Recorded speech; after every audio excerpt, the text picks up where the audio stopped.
রবিবার আন্তর্জাতিক নার্স দিবস পালিত হলো মেখলিগঞ্জ মহকুমা হাসপাতালে।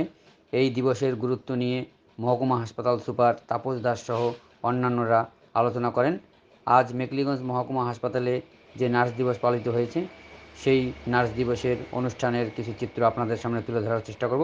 পাশাপাশি এ নিয়ে হাসপাতাল সুপার কী জানিয়েছেন তার বক্তব্য আপনাদেরকে শোনাবো। মানুষের চিকিৎসার ক্ষেত্রে কত ডেডিকেশন সেটা সবারই জানা আছে। তো ওনার যে আজকের বার্থডেতে আমরা যাতে ওনাকে ফলো করতে পারি, তাহলে কিন্তু আমরা যে আজকে বার্থডেটা সেলিব্রেট করছি তার সেটা সফল হবে।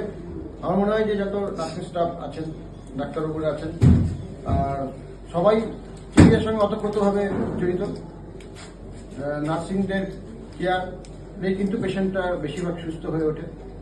আমরা পেশেন্টকে ওষুধ দিয়ে চিকিৎসা করলে সারাতে পারবো, ঠিকই আছে, কিন্তু তার পাশাপাশি যদি তাকে মেন্টাল সাপোর্ট